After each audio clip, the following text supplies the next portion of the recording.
எனக்கு தெரிந்த எங்கள் குடும்ப அங்கத்தினர் அவர் என்ன செய்வார்னா, ஒவ்வொரு வாரமும் தன்னுடைய மகள் சேலம்ல காலேஜில் படித்து கொண்டிருந்தாள். ஒவ்வொரு வாரம் தன்னுடைய மகள் அங்கே ஹாஸ்டலில் தங்கி படித்த போது அவளை பார்ப்பதற்காக இவர் என்ன பண்ணுவார்னா, சென்னையிலேருந்து கார் எடுத்துட்டு இவரே ஓட்டிட்டு போவார். இவர் காரில் ஓட்டி ஓட்டி வாரம் சின்ன டிஸ்டன்ஸ் இல்லை இல்லையா, போகிறதும் வரதும் கொஞ்சம் அதிக டிஸ்டன்ஸ். இதை இவர் ஓட்டிட்டு போய் வர வர வர இவருக்கு வாரம் அதிகமாகி கொஞ்சம் கால் வலி அதிகமாகிடுச்சு. அப்போ ஒரு டாக்டர்கிட்ட போய், எனக்கு கால் வலி ரொம்ப வலிக்குது, எனக்கு நீங்கள் ஏதாவது ஒரு மருந்து கொடுங்கன்னு சொல்லி அந்த டாக்டர் என்ன பண்ணாருன்னா, ஒரு மாத்திரையை கொடுத்துட்டு ஒரு 4 days போடுங்க சரியாயிடும் அப்படின்னாரு. இவர் என்ன செய்தார்னா, அந்த மாத்திரையை எடுத்து 4 நாள் அவர் போட்டால் உடனே அந்த கால் வலி, எத்தனையோ மாசமாக இருந்த கால் வலி உடனே அவரை விட்டு என்ன பண்ணிடுச்சுன்னா விடுதலை ஆகிட்டார், ஃபுல்லாக ரிலீவ் ஆகிட்டார்.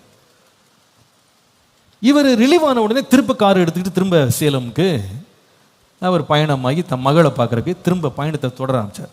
ஆனால் அந்த திருப்பி வலி என்ன பண்ணாச்சு, திரும்பி வர ஆரம்பிச்சு. இப்போ என்ன பண்ணார் தெரியுமா, டாக்டர்கிட்ட போல அவர் இந்த மாத்திரை நிறைய வாங்கி வச்சுக்கிட்டு எப்பெல்லாம் இவர் கார் எடுத்துக்கிட்டு மகளை பார்க்க போவாரோ அப்போ ஒரு மாத்திரை எடுத்து போட்டுக்கிட்டு இவர் போயிடுவார்.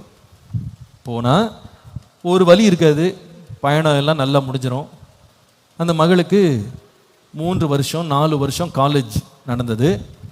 அந்த காலேஜ் முடிகிற வரைக்கும் பார்த்துட்டு வந்தார். இந்த மாத்திரையை ரெகுலராக போட்டார்.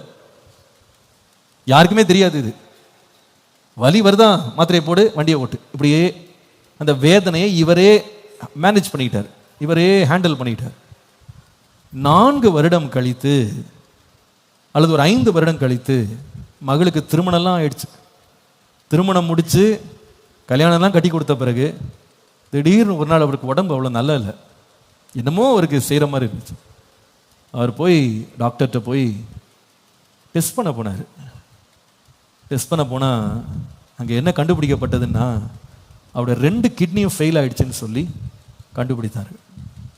அப்போ டாக்டர் கேட்டார், நீங்கள் ஹெல்த்தியான ஒரு ஆள் தானே, நல்லா தானே இருக்கீங்க, உங்களுக்கு எந்த குடிப்பழக்கமும் கிடையாது, நீங்கள் சிகரெட் பிடிக்கிற ஆள் கிடையாது, நீங்கள் ரொம்ப அதிகமாக அப்படி சாப்பிட்ற ஆளும் கிடையாது, உங்களுக்கு எப்படி இது வந்தது, என்ன செய்தீங்கன்னு இன்வெஸ்டிகேட் பண்ணும்போது அவர் உண்மையை சொன்னார்.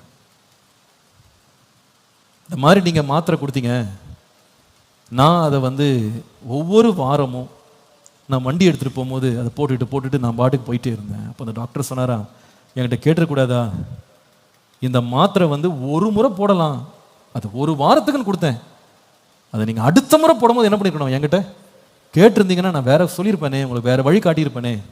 அந்த மாத்திரையினாலேயே அவர் மீதம் வாழ்ந்த அத்தனை ஆண்டுகளும் அவர் பட்ட வேதனை கொஞ்சம் அல்ல.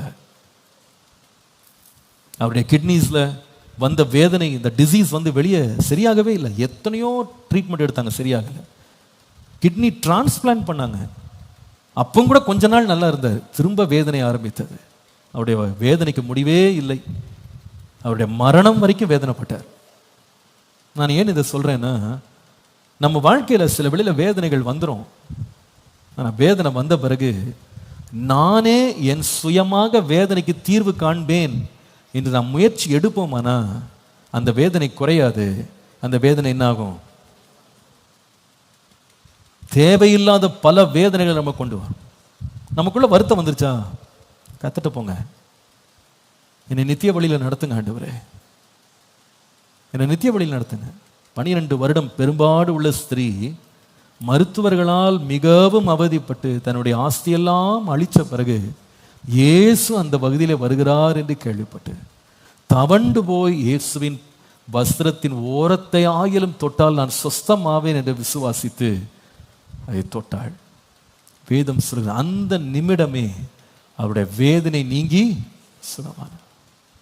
இயேசுவும் அவளை சந்தித்து சொன்ன வார்த்தை, ஸ்திரீயே உன் விசுவாசம் உன்னை ரட்சித்தது, நீ வேதனை நீங்கி சுகமாயிரு. அப்போ நம்முடைய வேதனை நீக்கிறதுக்கு ஒரே ஒருவர் உண்டானா அவர் இயேசு மாத்திரமே.